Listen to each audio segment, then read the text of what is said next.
नमस्कार दोस्तों, स्वागत है आपका आज की ताज़ा खबर में। आज तारीख है 13 सितंबर 2025, दिन शनिवार। तो चलिए बिना किसी देरी के नजर डालते हैं आज की बड़ी सुर्खियों पर, खासकर उत्तर प्रदेश की उन बड़ी खबरों पर जो आपके लिए जानना बेहद जरूरी है। सबसे बड़ा इन्फेक्शन व्यवहार का इन्फेक्शन है, सीएम योगी। लखनऊ में एक कार्यक्रम के दौरान सीएम योगी ने कहा कि सबसे बड़ा इन्फेक्शन व्यवहार का इन्फेक्शन है, इसे ठीक करना जरूरी है, तब उसकी रिकवरी में तेजी आएगी। नेपाल की ओर इशारा करते हुए कहा, आपने देखा विकास कैसे बाधित होता है, प्रगति कैसे बाधित होती है, ये देखना जरूरी है। जो जिस फील्ड में है उसे देखना होगा। आज के नए युग के रूप में खुद को तैयार करना होगा। मणिपुर में पीएम मोदी की बड़ी बातें। विकास के लिए शांति की स्थापना जरूरी है। लोगों ने शांति का रास्ता चुना है। मैं सभी संगठनों से अपील करता हूं कि शांति के रास्ते पर बढ़कर अपने और अपने बच्चों के सपने सुनिश्चित करें। मैं आपसे वादा करता हूं कि भारत सरकार आपके साथ है। 500 वर्षों की तपस्या का फल है राम मंदिर। सीएम योगी अयोध्या में रामलला के दर्शन के बाद स्वामी हरियाचार्य महाराज की 17वीं पुण्यतिथि पर श्रद्धांजलि कार्यक्रम में शामिल हुए। इस दौरान उन्होंने कहा कि हमारे साथ मॉरिशस के प्रधानमंत्री थे। उन्होंने पूछा कि राम मंदिर कितने साल बाद बन सका। मैंने जवाब दिया, ये हमारे संतों की 500 साल की तपस्या और संघर्ष का परिणाम है। प्रियंका बोली, दुर्भाग्यपूर्ण है कि पीएम मोदी के मणिपुर दौरे पर प्रियंका गांधी ने कहा कि मुझे खुशी है कि उन्होंने 2 साल बाद ये फैसला लिया। उन्हें बहुत पहले ऐसा करना चाहिए था। दुर्भाग्यपूर्ण है कि वहां जो कुछ भी हुआ उसे इतने लंबे समय तक होने दिया गया और इतने लोगों को मारे जाने दिया गया। पीएम मोदी का मणिपुर दौरा आज देंगे करोड़ों की सौगात। 2023 हिंसा के बाद से पहली बार पीएम मोदी आज मणिपुर का दौरा करेंगे। पीएम मोदी 13 से 15 सितंबर तक बिहार, बंगाल के अलावा पूर्वोत्तर के 3 राज्यों मिजोरम, मणिपुर और असम का दौरा करेंगे। मेघालय के पूर्व मुख्यमंत्री का निधन।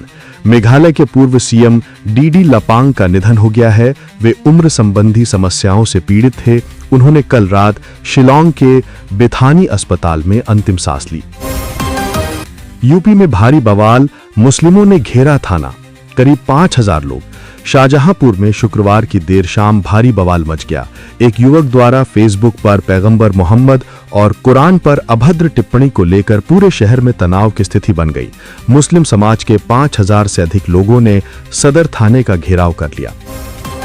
कोविड जैसी महामारी पैदा कर सकते हैं एआई टूल्स। ओपन एआई के सीईओ सैम ऑल्टमैन ने बताया कि चैट जीपीटी जैसे एआई टूल्स का उपयोग कर कोविड जैसी महामारी पैदा की जा सकती है।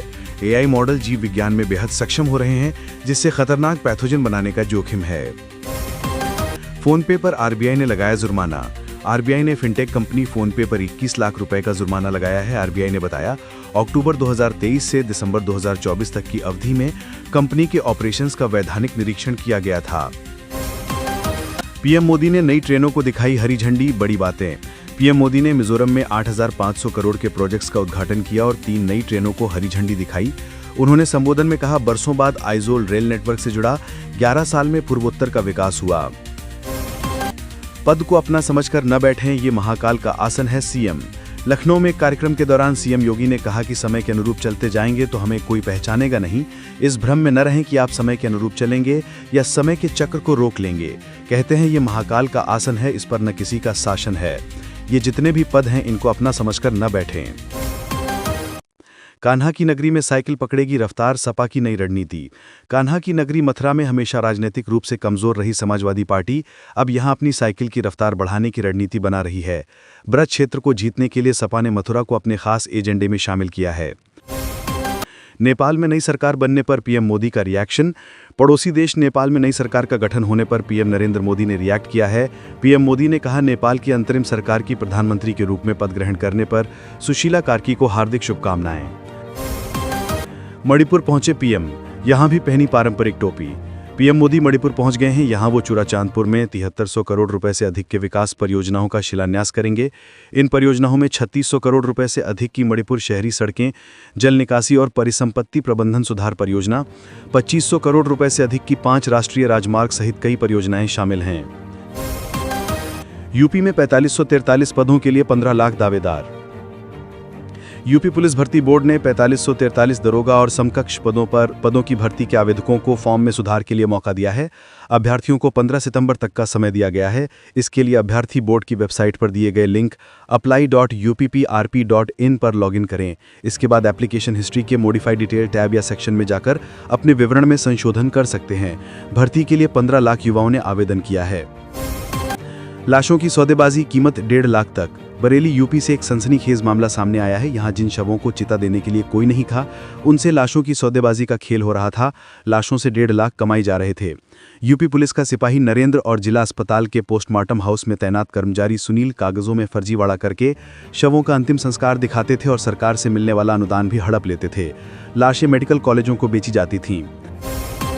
6 देशों पर किया हमला। इजरायल ने 3 दिनों में 6 देशों पर हमला किया है। इनमें फिलिस्तीन, सीरिया, लेबनान, कतर, यमन और ट्यूनीशिया शामिल हैं। इन हमलों में 200 से ज्यादा लोग मारे गए, जबकि 1000 से ज्यादा लोग घायल हुए हैं।